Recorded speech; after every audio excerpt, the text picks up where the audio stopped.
Hello and welcome again to the Skillwork Forum. I'm Tim. I'm always joined with my partner and friend here, Brett. On this podcast, we like to get together and talk about the skilled trades industry. What are the emerging trends? What are the challenges? What are the issues facing everything surrounding really the skilled trades? And today we're just going to ask and try to answer a simple question, not so simple to answer, but the question itself is, what is a good employee turnover rate? What is an acceptable employee turnover rate? And before we jump into it, probably best that we define, exactly what is that. So what is turnover rate and why is it important? Yeah, so, I think to Tim's point, it's important to kind of define that because turnover and these different things can kind of get a few different calculations going out there. But turnover, unlike retention, and we'll talk a little bit about retention in this episode as well, but primarily turnover. So turnover, unlike retention, is a percentage of your employees that leave your company during a certain period of time. So typically, when I ran my business, manufacturing company,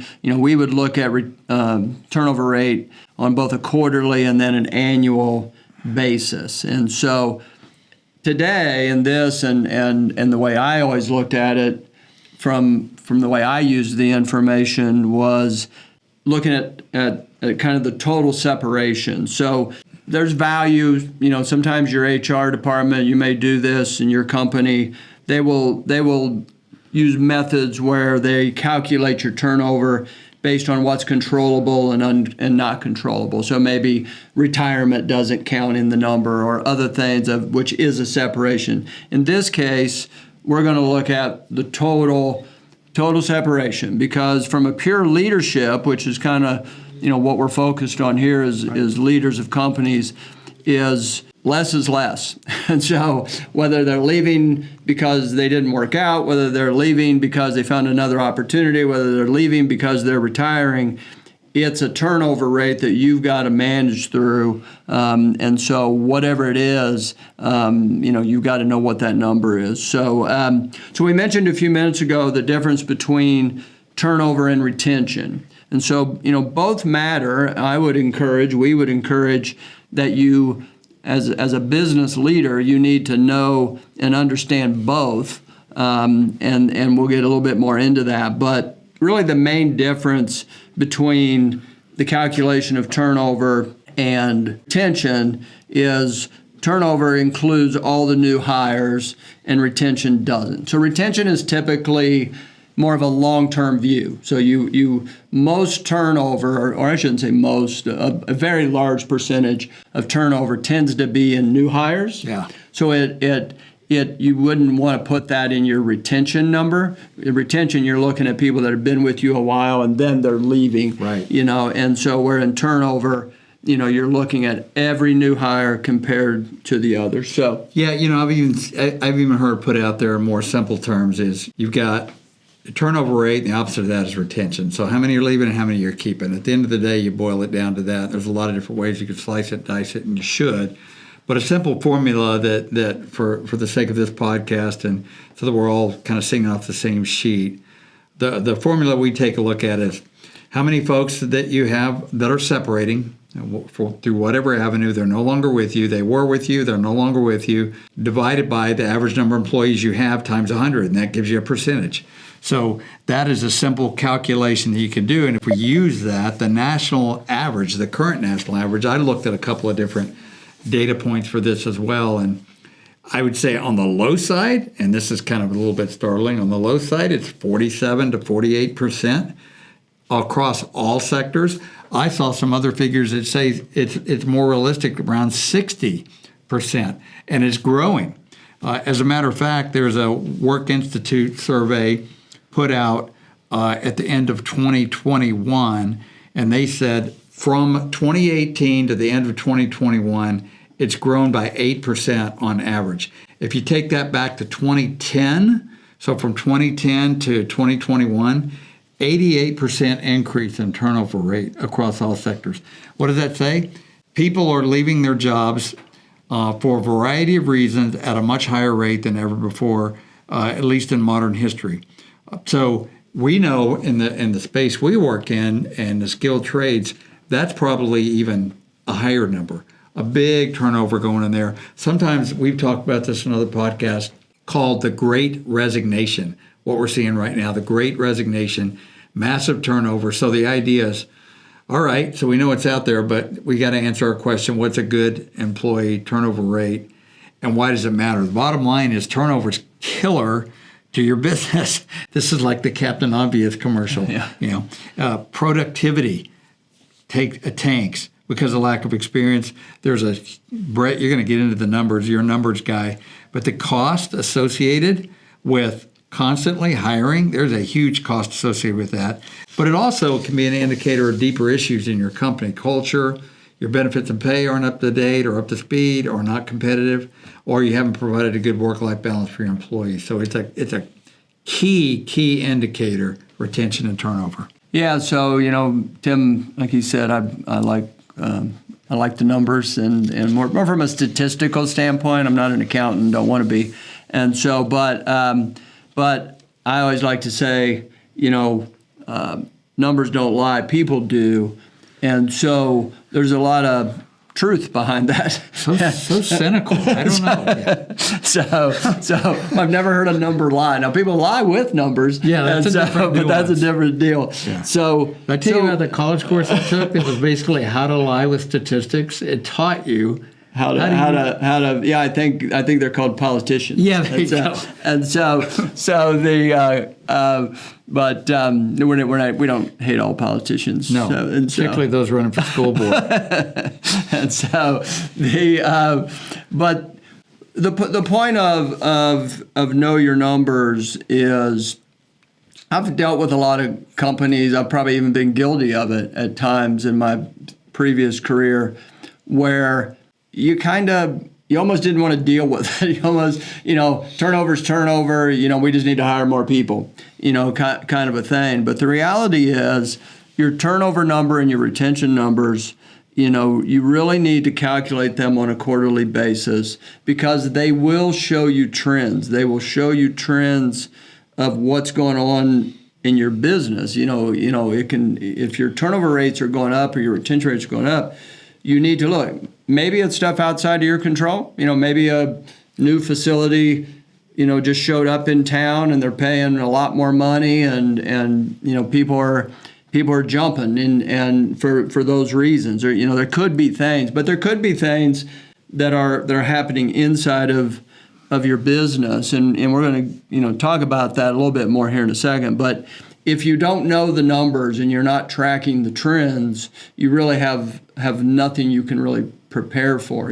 Tim, in his military background, we talk about it here a lot and we utilize it here a lot, and that is risk assessment. We're constantly trying to not be dealing with a fire. We're trying to get out ahead of something, and this knowing your turnover and your retention numbers is a piece of that. So there was a recent report in an HR magazine.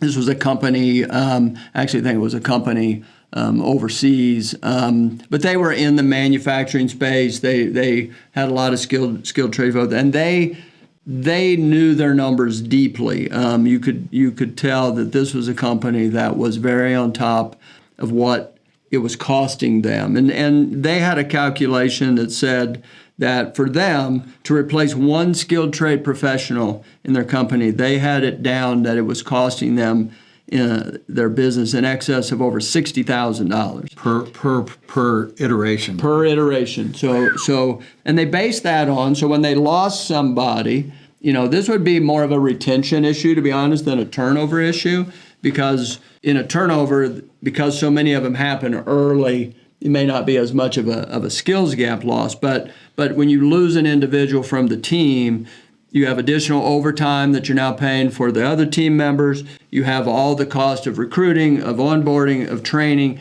and then that skills gap cost. So if you lose somebody that has experience and you hire somebody new, you got to replace, but there's still a gap there that causes efficiency loss and those kind of things. So, there's always going to be some percentage of turnover retention that's going to be a reality. We're not going to make the number go to zero. And so that's just not realistic. Yet, even if you're factoring in retirement and all those kinds of things, the baby boomer generation we just talked about in a previous podcast, that's just, those are realities, those are things that are not controllable type thing. But you need to know your numbers so that you can manage to that reality.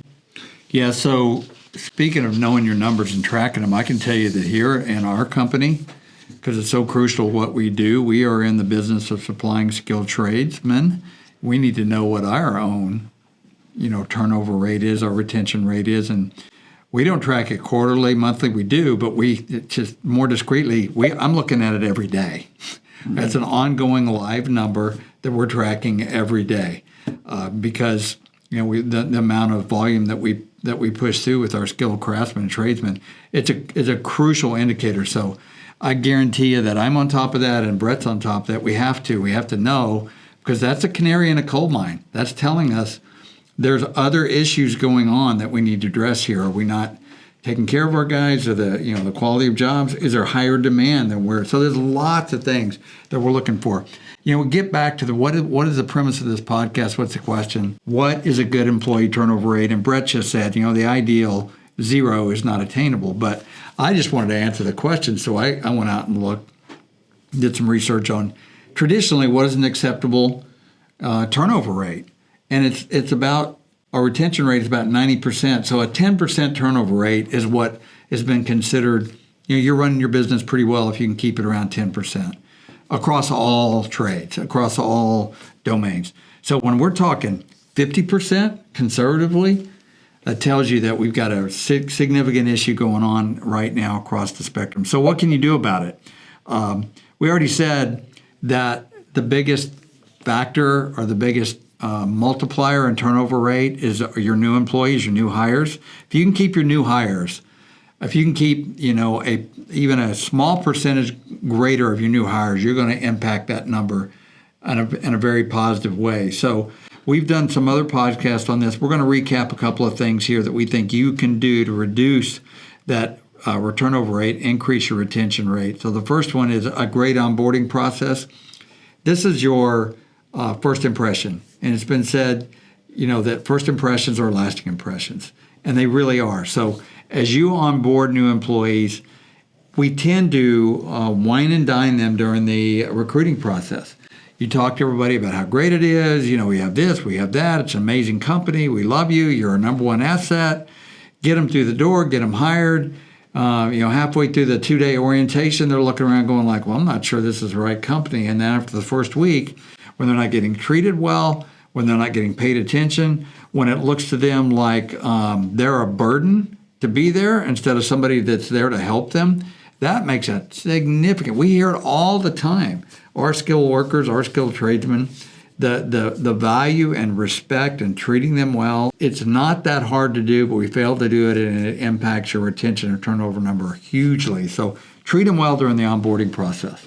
Yep, no doubt. So like you said, it's a weird dynamic that you see happen in organizations, like you said, where there's this boarding process, but then when they're there, it's like you said, it's almost like it's a burden because we got to train them, we got to teach them, we got to do all this and the other, and so they can become disillusioned really quick, and that's why you have this huge turnover rate in the first 60 days, is where most companies typically look at it. But, the other thing, you hear it a lot, especially coming out of the pandemic, tons and tons of people obviously, had to work remote to the point where then some people didn't want to go back to an office and so forth. And, you hear a lot about work-life balance. That's a whole nother episode we can talk about and argue about whether that thing really exists or not. And so, but you do need to, in all spaces, you have to look at providing balance and avoiding burnout. Specifically in our space and what we're talking about today, for those of you that exist in this same space, which would be manufacturing and different, some construction, so to speak, but really in the manufacturing where you're making something and it's being made on a piece of equipment. For the most part, working from home isn't probably going to work.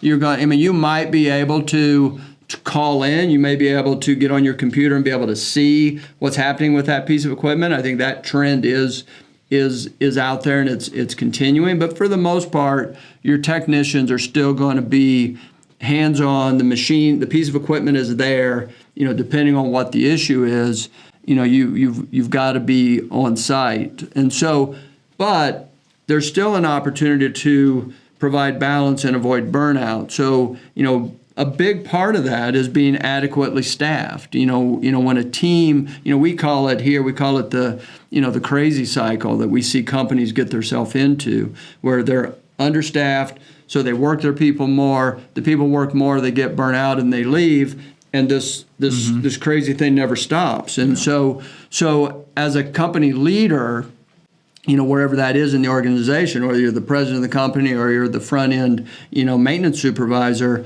you've got to be adequately staffed so that your team also has the proper staffing, but they also have the skills. What's almost as frustrating, we hear it all the time, to maintenance teams in these facilities is not just being understaffed, but being underskilled. So just don't go out and just, hey, I got you some bodies. Yeah. That's as frustrating sometimes as just not having them. And some guys say, just I don't even need John over there. He's no help to me. That doesn't help the situation. So people will grind out a tough season or if a line goes down, guys will put in or gals will put in whatever hours it takes. I mean, we know people work 15, 16, 17, 18 hours, and maybe even for a season, maybe you're running, right now you're super busy at your facility and everybody's working a ton.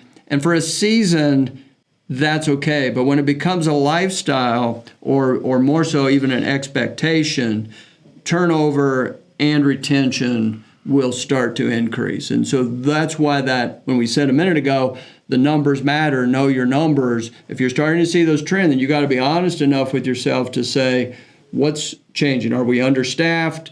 Are we putting unrealistic expectations? Tim, I was talking, you and I get to talk to a lot of our skill workers, that are out there in the field doing the work. And I was talking to a really talented guy of ours, I think it was last week, maybe even, or week before, but and just in conversation, a lot of times I'll ask them, I have a manufacturing background, so a lot of times I'll know facilities and this and that. And so he was telling me, I said, well, hey, it looks like you were at this company for about 10 years. And he was telling me it was a well-known company. Obviously, I'm not going to mention the name today.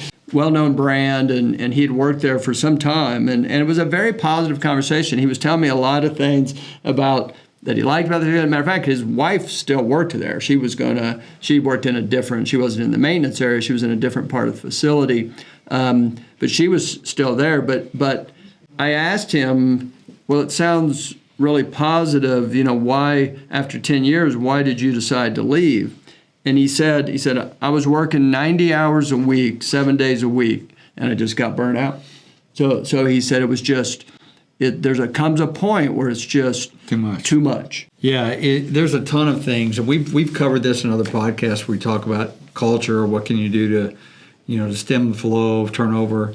And a lot of it is common sense, but what happens, I think, in companies, you just get so nose down doing your day-to-day thing. You begin to kind of lose track of what's going on, and you begin to accept turnover as just a metric, and it slowly creeps up. And I think now that it's past the point of comfortability, the pain point has got high enough that you're starting to pay attention to it. So whatever your business is, just in conclusion, wrapping this, know your numbers. Take a look at your competitors. Take a look at your industry. What is the average turnover rate in your industry, and then just seek to do better than that. It's common sense. Seek to do better than that and look for ways to get ahead of it. Brett talked about risk mitigation. Take a look at problems before they happen. If you're already in the middle of it, then it's not a risk anymore. It's realized you've got a problem. So risk mitigation is all about anticipating a problem, getting out ahead of it before it hits. And I think that's a big part of staffing is retention, and a big part of staffing is getting out ahead of it ahead of time and fixing the problems before they become too big. So fix your issues. In today's culture of shortage of skilled tradesmen, you cannot afford to lose any qualified guys, because not only are they paying attention and that these things matter, but there is tons of opportunity for them to go across the street, down the road, or across the country, and there's plenty of opportunity for them. So, man, you got to work really hard at maintaining these guys. Treat them good, recognize them for the value that they bring to your company. What we do at Skillwork, at our company, we go out and we find great skilled tradesmen, and we recruit them from all over the country, and many of them are departing companies, maybe like your own, because they're like Brett said, they're tired of getting just treated like basically labor that just keep working, keep making the bricks without straw, like the Israelites in Egypt. And after a while, that just is not going to be a sustainable model. So, bottom line is turnover is morale, efficiency, ultimately a business killer. So, get a plan, lead through it. Try to get your turnover number to where you completely understand it, you're tracking it, and you're starting to drive it down to an acceptable level. So that's kind of the topic. Answering the question, what's a good employee turnover rate? Depends. We think it's something less than 10%. That would be our goal, but whatever works best in your industry, just know what that is and strive for it. So until next time, thank you for joining us here on the Skillwork Forum. Hopefully this was helpful to you. We always want to point out our partners and well, it's a show actually that we support. We're the title sponsor to a great fishing and hunting outdoor show called Texas Boys Outdoors. Roy and his team do a great job. We sponsor it because we believe in what they're doing. They give first responders, military, special needs kids an opportunity to get out in the great outdoors. So we're proud to sponsor that. We encourage you to go look at that and support that.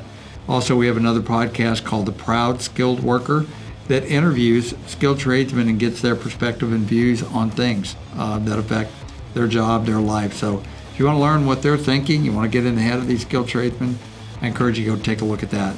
Till next time, have a great day. God bless.